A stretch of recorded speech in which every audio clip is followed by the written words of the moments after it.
Hey, it's Stereopolice. I normally don't like to talk during these comparison videos so as not to interrupt, but I'm gonna do a comparison between the Yamaha AS301 and the AS1100, and I'm going to use the same Enya song that I used last night to compare the 301 with the Luxman, so that you can go back and listen to the Luxman via the oh, I'm having a brain fart.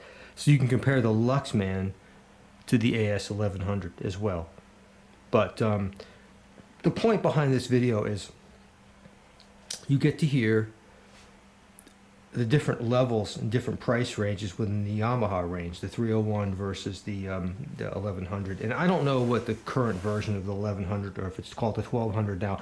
I haven't followed Yamaha lately, but regardless, there's a huge price differential on the order of thousands of dollars between the 301 and the 1100 or the 1200, whatever it's called now.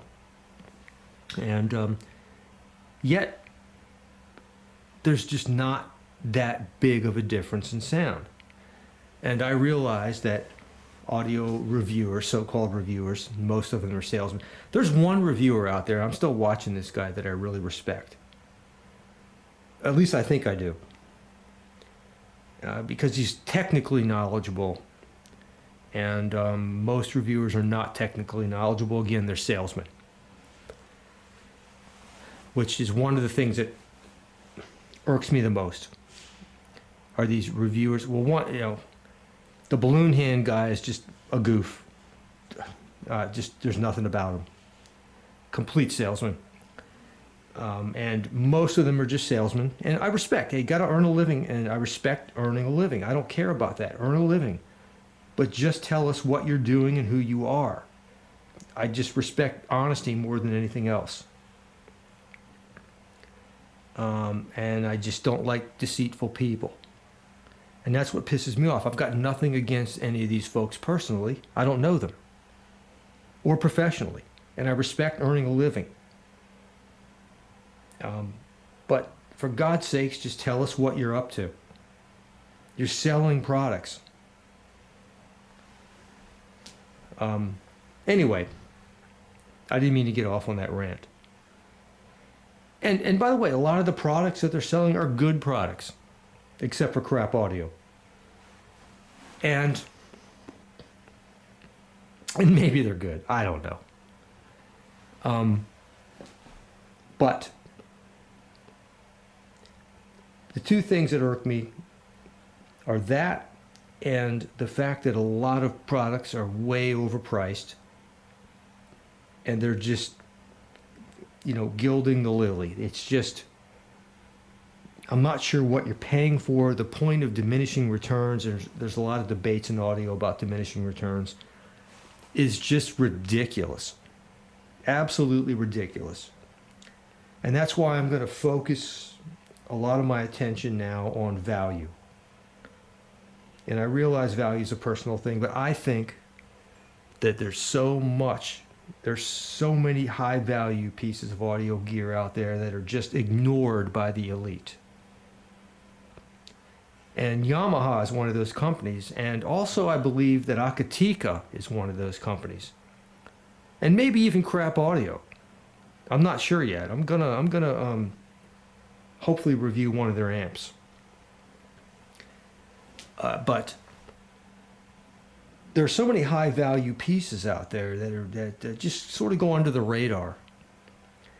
And Yamaha is one of those companies that the value is through the roof, but they're not really reviewed and not really recognized by a lot of folks, especially like the AS301.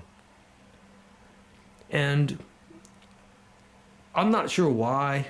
I suspect I'm just not sure why, but I'm going to focus on that tonight, because for anyone watching, I think I have pretty good credentials in this field. And I'm going to tell you, and I have no interest in Yamaha whatsoever.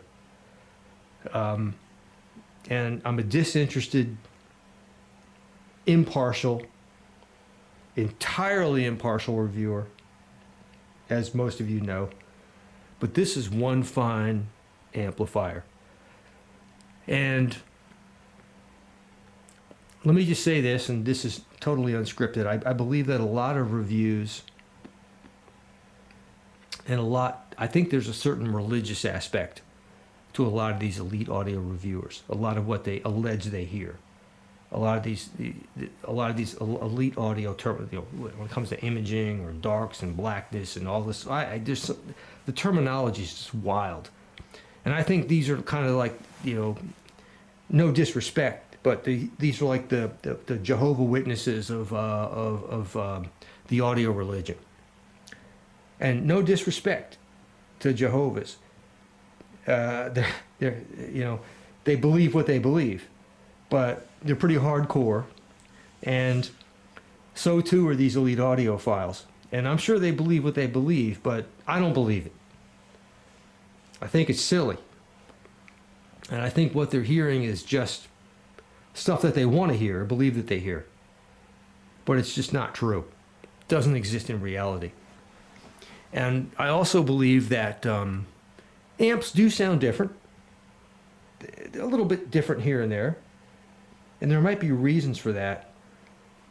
And I also believe one day, I think there's sort of an X factor out there. It can't be defined by measurements.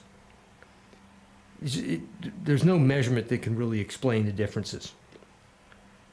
And I think there's sort of an X factor, a measurement that we haven't discovered yet, maybe, that maybe can possibly explain it. And personally, I suspect, I'm not going to get into this. I think that, I'll talk about it later. I have an idea what it might be, the X factor. But back to value. AS301 value is through the roof, and I want to compare it to the AS1100, and I hope you enjoy it. I'm going to give you some links to skip through my diatribe here, but Stereopolice, love you guys. Appreciate the support. I'm trying to buy some high-value equipment to review it for you. That's why I've recently monetized some of my content. And I've recently discovered, I'm new to monetizing, that over the course of monetizing for a few months, I've earned like $9. It's amazing how much you don't earn. It's phenomenal. So don't think I'm making a lot. Stereopolice, enjoy the video.